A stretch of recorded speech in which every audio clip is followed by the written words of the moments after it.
This is my pleasure today to introduce to you Jaakko Karras. Jaakko received a Master of Science in Electrical Engineering from UC Berkeley, where he worked on tactile sensing for origami-inspired legged robots under the guidance of Prof. Ron Fearing.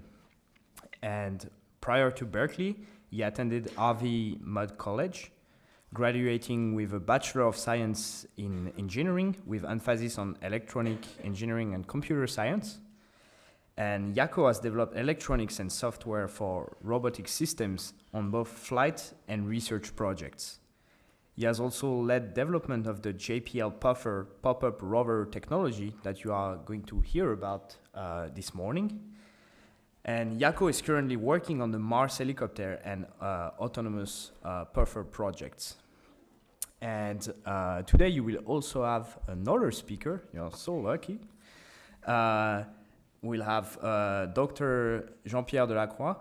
And so Jean-Pierre de la Croix is now working for the Multi-Agent System Group at JPL.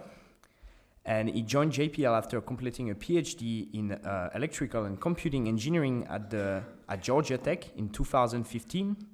And his research focuses on new control techniques for large-scale robotic systems, such that humans can easily and effectively interact with these complex systems. At JPL, he continues to work on multi-agent robotics for new and challenging applications. So help me welcome Jaakko, and then we'll have Jean-Pierre.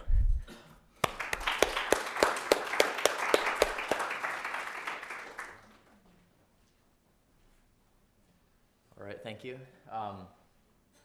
Good morning, everyone.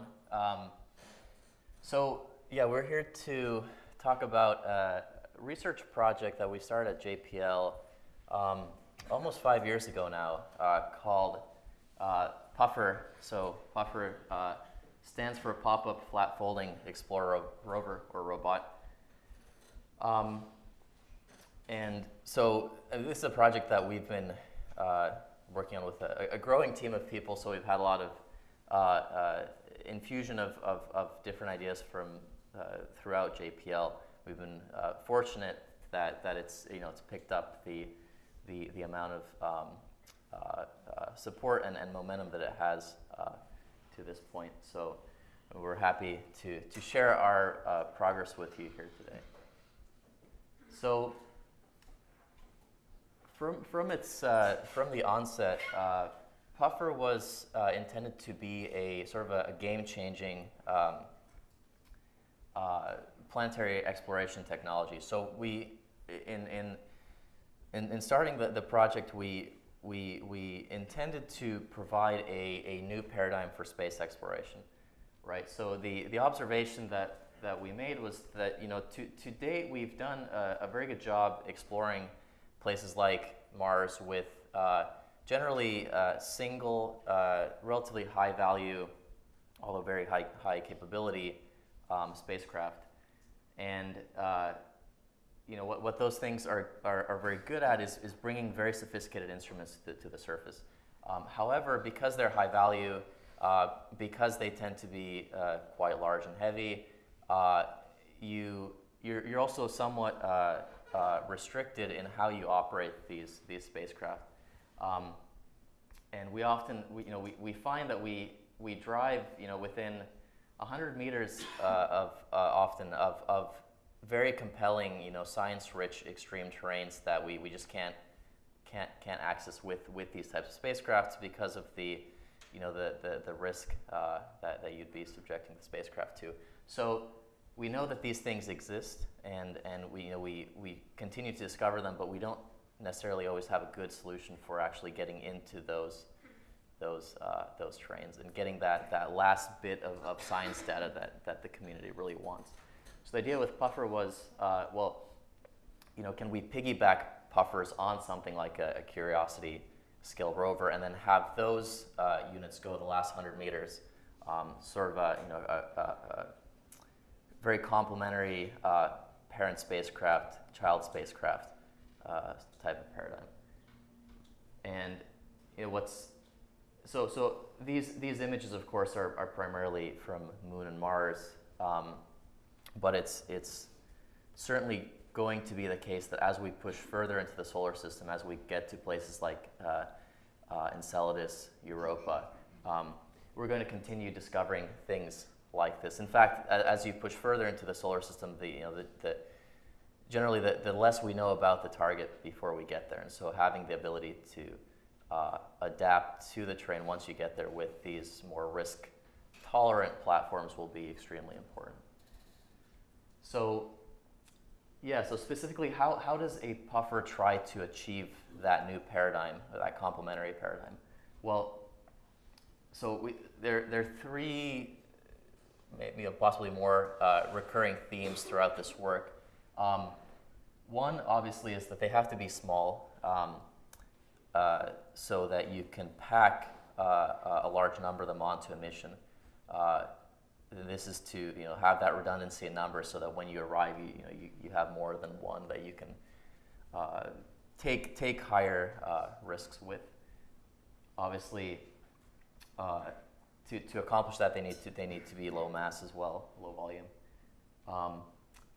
And a key enabler in all of this, right? It's not enough to just get a baker's dozen of robots to the surface of Enceladus. You also have to give them the ability to do useful things, and so that's where the autonomy comes in. Giving them the ability to autonomously take advantage of their redundancy in numbers to do cooperative autonomy, cooperative sensing, and just generally autonomously adapt to the terrains that they find.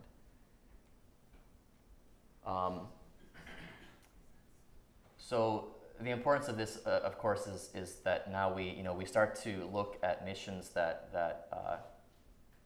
fit this type of model where you arrive at the surface of a body with a small swarm of these smaller units, and we think that as we push into targets like Enceladus, it's going to be extremely important that those missions be ready to go the minute that they touch down. So because of the communication latency, limited bandwidth to those distant bodies, we can't be spending large amounts of time waiting for feedback from the ground telling the robots, you go there, that no, these systems need to be able to adapt on the fly. And JP is going to talk a lot more about the distributed autonomy aspect of this work. So, yeah, going back to the modest beginnings, this was our very first proof of concept for a puffer. This was literally a pop-up card with wheels. So, what happened was we came up with this concept, and we got a little bit of internal funding at JPL to really build this initial proof of concept. Since this was a sort of nights and weekends over 2 weeks, just put something together to show people the idea of a flat folding robot that can deploy and actually achieve reasonable mobility with a very small stowed mass, very small stowed volume. And then over the years, we received subsequent funding to really explore the design space of these robots. So you can see initially we've experimented with 4-wheel configurations, then we switched to 2-wheel configuration. You can see the 2-wheel configuration comes with a tail. That's interesting because it allows you to very easily flip the robot. So if you go tumbling into an extreme terrain and you have an instrument that has a preferred orientation, and that instrument ends up facing the wrong way, now you can quickly flip the robot. It also allowed us to make use of the belly for things like solar arrays, because you can now flip that to face the sky if you're in an environment where solar energy is available. This image here is interesting. So most of the mobility work was focused on terrains like this, so Mars inspired. We did get a little bit of funding from NASA SMD, Science Mission Directorate, specifically to look at snow and ice mobility, both for Earth applications in the polar regions, so roving around the ice sheets, but also then looking further out to Enceladus and Europa and other icy worlds. But the takeaway from this work was that even with these relatively volume constrained platforms, you can actually adapt them quite extensively with different wheel designs, different tail designs, to achieve reasonable mobility in those types of terrains. So, we're continuing to work with this general 500 gram or less platform, now focusing primarily on autonomy, and JP is going to address that shortly. But yeah, this is what our prototypes currently look like, and we're now focused on actually integrating the level of computing and sensing required to actually make these things autonomous. So of course, let's see if we can get this to play.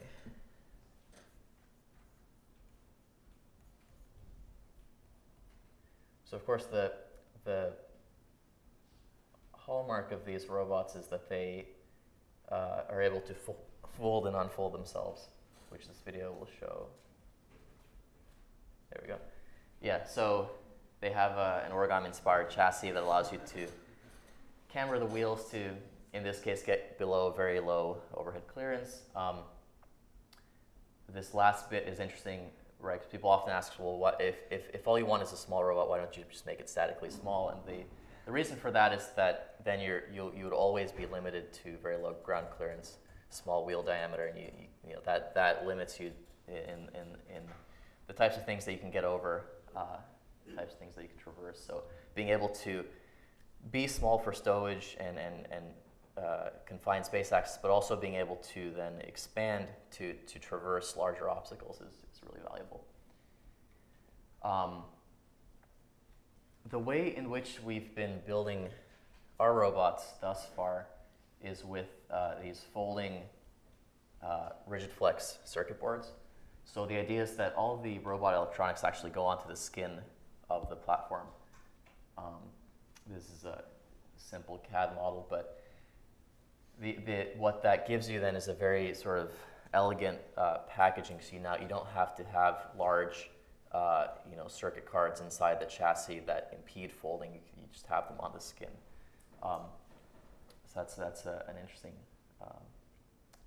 packaging approach. In doing this, we discovered that the traditional manufacturing paradigm for folding circuit boards wasn't adequate for our purposes because generally the flexible hinges are made from a polyimide type material that tends to propagate cracks really easily. So what we were finding was that our robots would fall apart pretty quickly. So we came up with this interesting circuit board construction where we actually laminate a Nomex textile layer into the stack up, and so Nomex is it's a very high temperature tolerant material. It's the same stuff that they make like fire retardant clothing out of, and it's what was used for the landing airbags of the Mars rover. So it's extremely tough and it has flight heritage. And what this gets us is an extremely tough and durable chassis. Another thing we've demonstrated with these robots is that because we're able to lower the center of gravity very close to inclines, and also to generate unique traction with the cambered wheels, we're able to go up some fairly steep inclines. Go back. So this video is sped up a bit, but what you'll see is that the robot eventually makes its way up. In some places, sections of mudstone as steep as 60 degrees, which is very steep. So for some perspective, it's actually quite difficult for a human to go up this mountain. You sort of have to come up from the back to film. And this is easily 2 to 3 times steeper than you would ascend with sort of conventional rocker bogie Mars rover. Of course, another interesting thing that you can do with the collapsible chassis is you can collapse it to go beneath eroded rock features. This is a fairly shallow overhang, but we've tested it in deeper ones. One steep enough, in fact, where we weren't sure if the rover was going to be able to come back out. But to date, nobody has had to crawl in after the robot to retrieve it. So, yeah, quite the mobility is pretty impressive for something of this size. So I mentioned the durability of the Nomex chassis. So yeah, because the robots are lightweight and because we've gone to a point where we can use these extremely tough materials, we can do things like this where we drive off, in this case, roughly a 1 meter drop, and the robot just tumbles out of it, sort of like an insect might falling from a tree. Is a more extreme example of that. These are difficult to watch when you've spent weeks building the prototypes, and then you take it to the Mojave and do stuff like that. But yeah, so to date we have never torn a joint in one of these folding chassis, which I think is pretty remarkable. We've actually also never broken any of the electronics doing these drops. Generally, the things that eventually break are like the tail. But the electronics themselves have held up. Yeah, so, right, so obviously, with this new paradigm of small, palm-sized planetary rovers come new hardware challenges as well, right? So, and these challenges are of course particularly, relevant when we start talking about icy worlds in Enceladus Europa. So, obviously, power constraints come into play, right? Thus far, we've primarily been focused on battery-powered rovers that can either operate off of a primary battery, so there's no recharge capability, or they recharge off of a solar array. Now that of course breaks down the farther you get away from the sun. But we believe that nonetheless there are useful things that you can do with robots of this scale, even if you can't recharge, even if they're single battery cycle units that survive maybe for a few hours after being deployed from a lander. We think that there's still a substantial amount of science that can be had with that lifespan, particularly when you consider the fact that you don't have to deploy all of your units at once, right? You can deploy them in waves, which that will also prolong the duration of the surface mission. Obviously, payload accommodations are also constrained because of the volume and mass constraints. But we're finding that there are beginning to be very compelling instruments in this size scale with the increasing miniaturization of electronics. And another thing that's interesting as well, right, is that you don't necessarily need to use these units to actually carry the instruments. You can use them to retrieve samples and bring them back to a lander that has the larger instrument. Yeah, questions obviously of how do you deploy them? Those are fun, right? You think of the catapults and launchers and Pez dispenser type mechanisms. And big one where actually we think that this technology really comes with huge benefits is in the uncertainty about the terrain, right? So, currently, our best information about the surface of Enceladus is, I believe, it's on the order of 10 tens of meters per pixel, right? So not particularly good. even at the scale of a large, flagship-sized lander. So being able to adapt to that by having a multitude of risk-tolerant rovers can be very, very valuable. And of course, thermal. So thermal sort of comes with the same sorts of caveats as power, right? If it might be that with the smaller units, you just inherently accept a slightly shorter surface mission, but because you get a distributed one, that comes with its own unique benefits and value compared to a large flagship landed asset. All right, so with that, I'll hand off to JP to talk about the autonomy. All right, good morning. Let's talk about autonomy, at least related to PUFFER. This is a kind of a diagram of PUFFER outlining all of the sensors. So even though it's a small rover, it actually has most of the things that you would expect a rover to have, right? It's got processors, it's got inertial measurement unit for figuring out how it moves through the world. It has cameras for seeing the world. It has a radio for communicating data back to either a lander or other puffers. It's got encoders on the wheels, so you can figure out how much you've moved the wheels. And you also have wheels to move around. And a solar panel like Jaakko mentioned on the bottom, and batteries to provide you with power.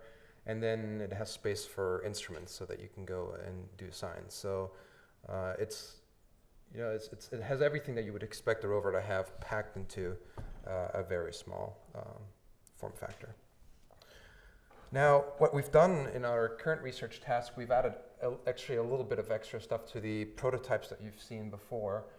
Primarily, currently we're looking at using stereo cameras so that it's easier to sense the depth or the distance that obstacles are away from PUFFER over a monocular camera. We've increased the compute ability of PUFFER. So we're really trying to push the envelope with how much autonomy we can put on a small platform like this. But of course, you could also look at the trade space and say, well, maybe you want to put more of the autonomy on the lander, and then communicate commands to all the puffers, and they become basically like remote control cars, right? So there's a large trade space that you can cover with how much capability you want to put on these little puffers versus on the lander. But of course, that comes at the cost. If you have all the autonomy on the lander, that comes at the cost of you always have to have communication contact with these puffers. But as we know, a lot of these environments actually have obstructions in the way that would allow you where communications would break down. And then we've also added a battery pack for convenience. But this is what it looks like right now. What our team is working on at JPL. And the next version of PUFFER is likely going to grow a little bit in size, but integrate all these components into a single robot. So it won't be a robot with a backpack. Now, the fact that Jaakko's been able to build a small robot like this, he already said that you basically get to pack a bunch of these puffers onto a single mission. So what I care about is what to do with a bunch of puffers. So these are actually images, concept images that Jaakko and his team had put together in the very early days of PUFFER, trying to explain that the value really is in deploying swarms of these. So either out on Mars, or in this case, I think this is Europa. And you would deploy from a lander, and they would go out and they would collaboratively do science. And to do that, one way would be to go and sit and figure out where exactly each one should go, and then tell it what to do. But Jaakko already kind of alluded to the fact that once you go out really far, your communication bandwidth drops, and your ability to communicate reliably drops. So really, what you need is to work on multi-agent autonomy. They need to be autonomous, and they need to be autonomous as a system, not just individually, but also in the way that they work together.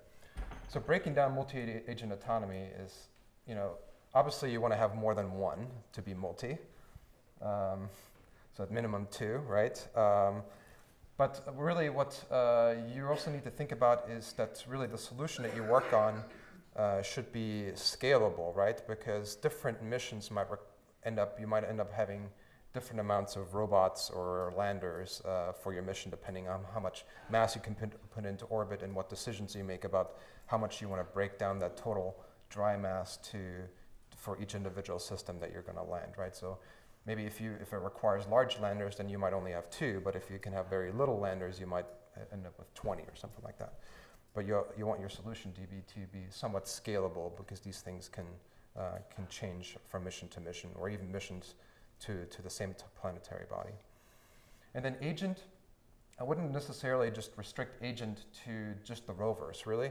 Your system is distributed and it has many agents of different types. You've got the landers, you've got the rovers, and also don't forget about the people that are back on Earth that are working as part of the system, right? I mean, even if there is a long communication delay, you can still think about what data do you want to send back and forth to help out this robotic system have the highest chance of success during its mission. And then lastly, autonomy is important for 2 reasons. One is certainly, I just already mentioned the fact that when you're really far away, you've got remoteness working against you, and you can't really, individually control all these and make sure that they're doing exactly what they're doing. So you've got to give them enough autonomy to make decisions online, because otherwise they're going to just sit there and freeze to death, and they won't do anything if they're waiting for you to tell them what to do, right? So they need to be able to make decisions in these types of environments on their own and act, because time is of the essence. And then also tractability. So the higher, the larger your number of agents are, the more you would have to sit there and individually figure out what each one does, right? I mean, that doesn't really scale well. So you got to think about ways to have your autonomy and the rest of your system scale with the number of agents that you have. So I also care about multi-agent autonomy for 2, I think, good reasons. One is that with what you get with multiple agents, like multiple rovers or multiple landers, is really you can do things that you can't do with a single system, right? So sampling over large geographical regions, right? I mean, even if you have a single rover and you land it somewhere on a planetary body, you probably don't have the time and energy to go to the opposite side of the planet. But now with multiple landers or multiple rovers, you can go attack 2 sides of the planet at once, and you can achieve this objective. And then also, Jaakko also alluded to this, is risk, right? If you have a single monolithic rover that costs you about $1 billion to go send to this planet, you're probably not going to take a chance and just drive it into a crater to see what's at the bottom of the crater, because you're like, well, looking at the crater, it might tumble and break, or it might get stuck down there and never come out, and then that would be the end of the mission. But if you had less expensive rovers and you've got multiple, you might be like, yeah, I think I can sacrifice a puffer and send it to the bottom of that pit or that crater, and I think I would still be sad that I lost the puffer, but it wouldn't be the end of the mission. So in our current research task, we're looking at kind of exploring that aspect of multi-agent autonomy. Specifically, our ConOps is focused around dropping these into kind of a pit, and then having them cooperatively explore the bottom of this unknown environment. So we're not assuming that we have a whole lot of knowledge about what's going on the ground, which lines up with doing a mission to Enceladus, where again, from orbit, we don't get the kind of resolution that we would need to exactly know what's on the ground and plan out what they should do. So the autonomy required for this is really deals with dealing with the uncertainty of what's there and still trying to be successful in an environment like that. So what we're working on is what we want to construct is something that you see up the top, which is a 3D reconstruction of images that we took out in the Mars yard at JPL. And we've done similar things with GPS. GPS is not available on Enceladus at this point. So we're going to have to rely on the puffers to take images and estimate their motion through the world to do this 3D reconstruction that you see up top. And of course, we're also, again, interested in being science-driven. So in this case, you see that we have some visual detectors because the cameras are really a great way to sense the world. And in this case, on the left-hand side, we're looking at outcrops. So you might, in the video that you saw earlier, PUFFER can go into these outcrops and into these microenvironments and take some science data there. So this is a way to identify that.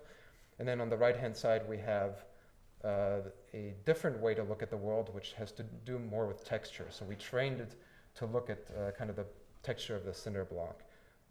So if you have a model of what textures might be on the surface of Enceladus, you can use algorithms like this to find things that are interesting. And the things that are interesting really feed into our exploration algorithm, which tells the puffers that, I don't know anything, I don't have a map of the world, but I need to figure out a way, make a decision about where to go. And we really think that, doing this kind of online science analysis would at least point them into directions of where things look the most interesting. Because again, we have a limited number of resources, so we really want to go after those things that look the most interesting. But they have to make this decision online, because again, taking a bunch of images, sending them back to Earth, having people go through that, and then send back commands to where to go might not fit with the amount of time that you actually have to do this mission. And you can do this passively in the sense that you just drive around and you record this data and you send that back to Earth. Or, like I said, you can be a little bit more active and use it to guide or prioritize your exploration. And in effect, that feeds into our exploration algorithm, which really follows multiple objectives. So the science targets are probably the most important one that we find. We also look for areas that haven't been covered yet. So obviously, going around and the site where you landed and looking at things that you've already seen is probably not the best use of your time. You probably want to chase things that you haven't seen yet. And then there's also just some technical things that we have to feed into our exploration algorithm that has to do with making sure that they are able to accurately estimate their location in the environment. And you can do that by picking out landmarks in the environment and saying, hey, we've seen this rock before, we've seen this ice formation before, and every time we see it, we can recalibrate our estimate of where we are in the world, even without ever having seen that landmark in the first place. Just the first time you see it, you say that looks like a good landmark, let's pick that, and we're going to use it as a reference point. The landers are also a good reference point. They're a good landmark to memorize. So we have a kind of a software / autonomy architecture that really breaks down into three problems for us, which in addition to exploration, we really need mobility, which deals with how do I safely get to where I need to go. So I mean, some of that is taken care of by just the mechanical nature of puffers, but the autonomy system still needs to make decisions about how to move through the world to minimize damage to the puffer. It can't just blindly drive in a straight line from A to B. It has to make a reason over how to get from A to B. Navigation this one is really important, which is where am I? Without being able to answer where am I, you can't tell scientists where you found something interesting, right? They really want to know where that interesting thing is.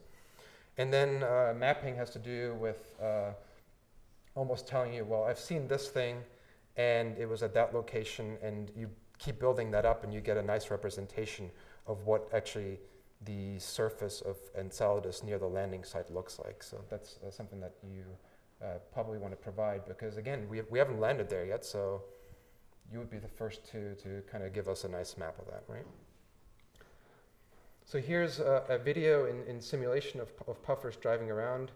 Really what's sort of difficult for PUFFER is that unlike many of the ground rover examples that we've seen in the past, it's difficult just to do everything in 2D or 2.5D. You really have to go to 3D because PUFFER is actually able to not just avoid obstacles like it's doing in this video, but actually drive over obstacles.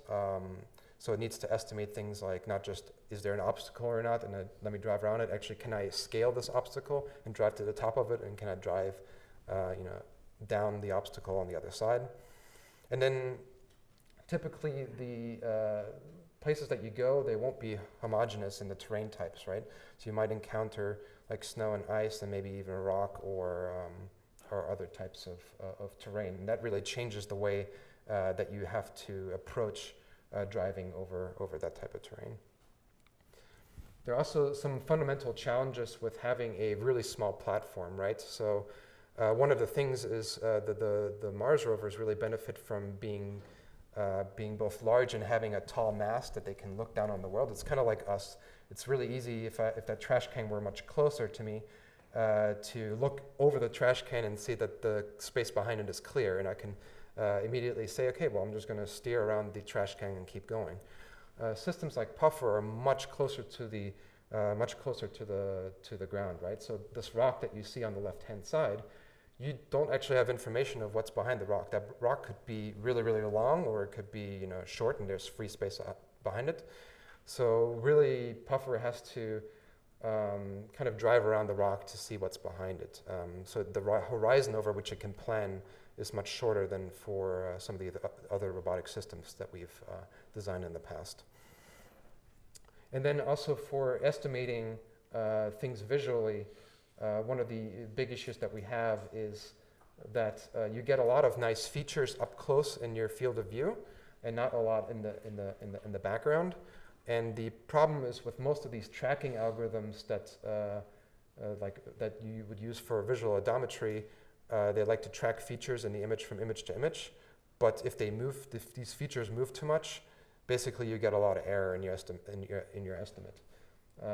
So with PUFFER, we have to be a little bit careful and not use ones that are really close to the robot, because they'll move a lot from image to image, but rather try to pick out ones in the distance that we can reliably track.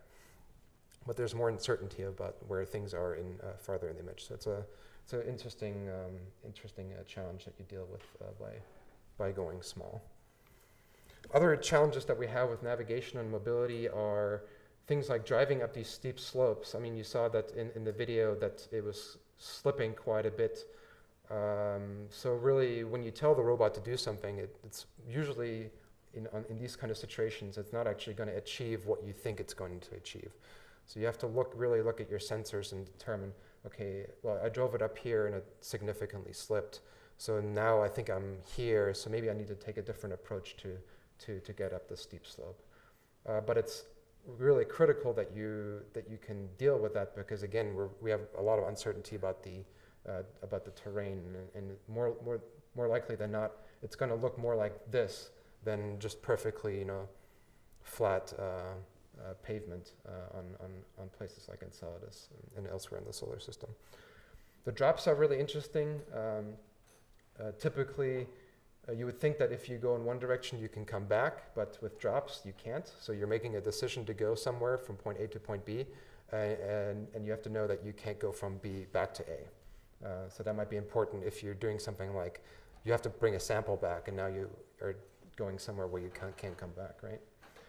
And then also being able to adjust yourself is an interesting challenge, right? You need to be able to estimate that, hey, I can squeeze down and get into the space, and that I can also make get myself turned around in this tight space and come back out.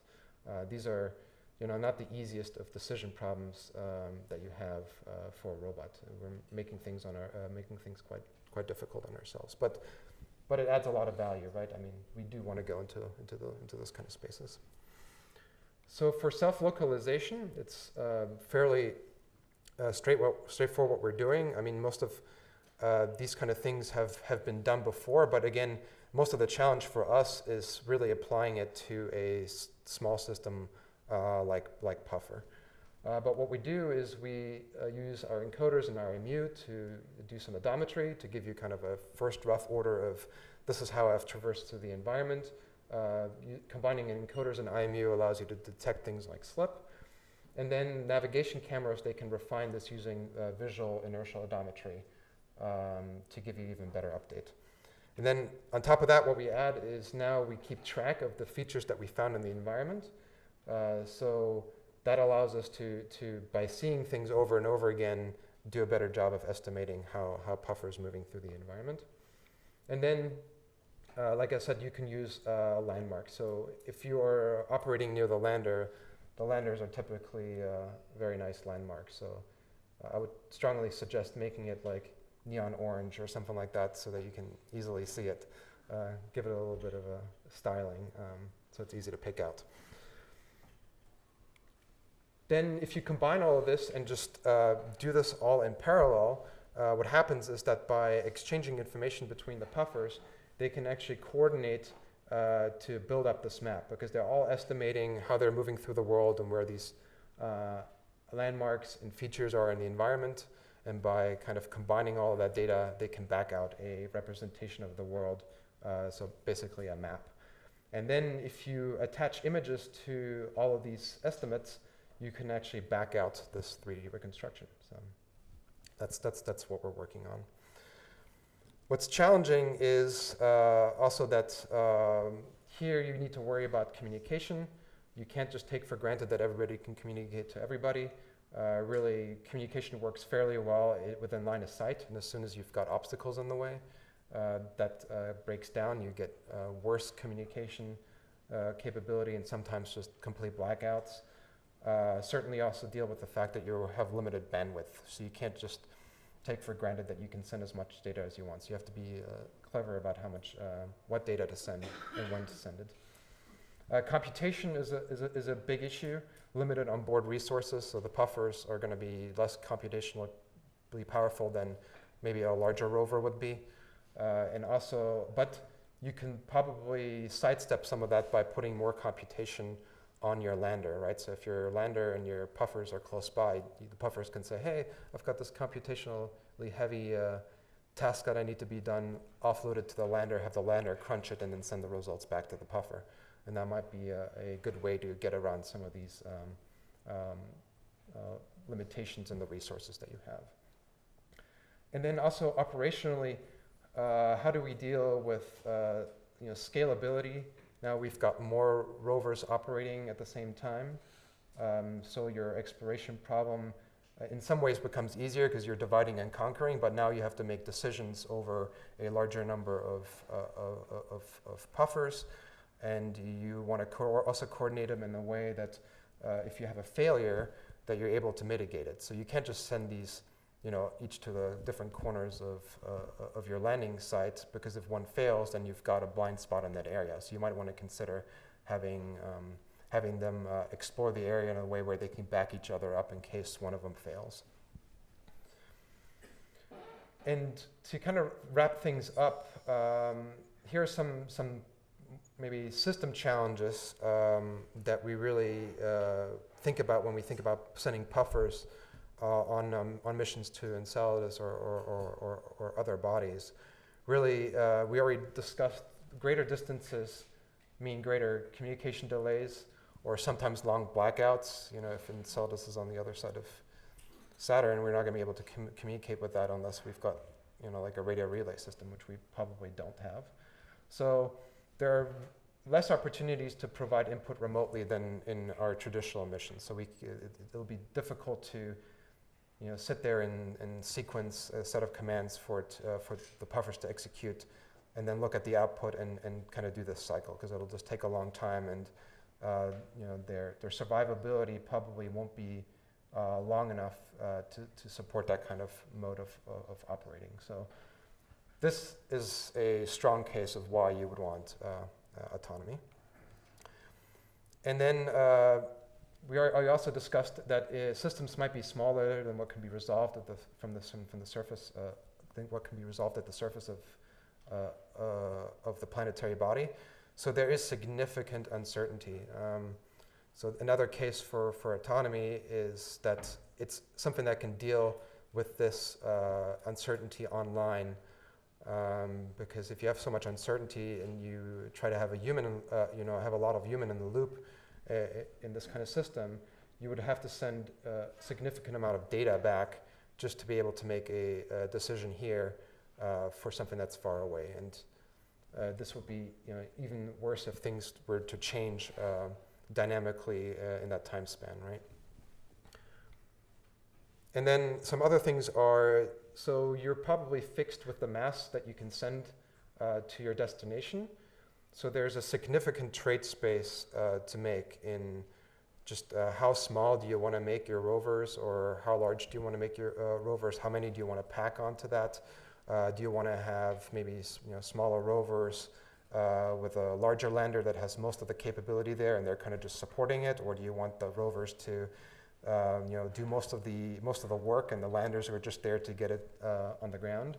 So I think it's a really interesting problem. And also, if you want to do this, multiple landers, and now you have to split this mass into less pieces, which means that you can have your individual units have to be smaller and smaller. But we also know that there's a certain amount of mass and power density that you need, for example, to keep them alive for a certain amount of time. So maybe if you make them too small, they might only survive a very short amount of time, but making them slightly bigger would allow them to survive for a longer amount of time. So it's a really, really large and interesting trade space that we constantly think about. The other thing that, if you look at this operationally, like if you've sent the system and it's operating on Enceladus, how do you really understand what's going on, right? You've got all these separate systems, distributed system that's working. How do you keep track of what they're doing? Do you keep track of them individually, or do you look at it as a team? What is the team doing? How do you really allow people over here to understand what this distributed system is doing, and avoiding falling into the micromanagement bucket where you're obsessing about what each individual system is doing? Because again, if your system is rather large, that's probably not tractable.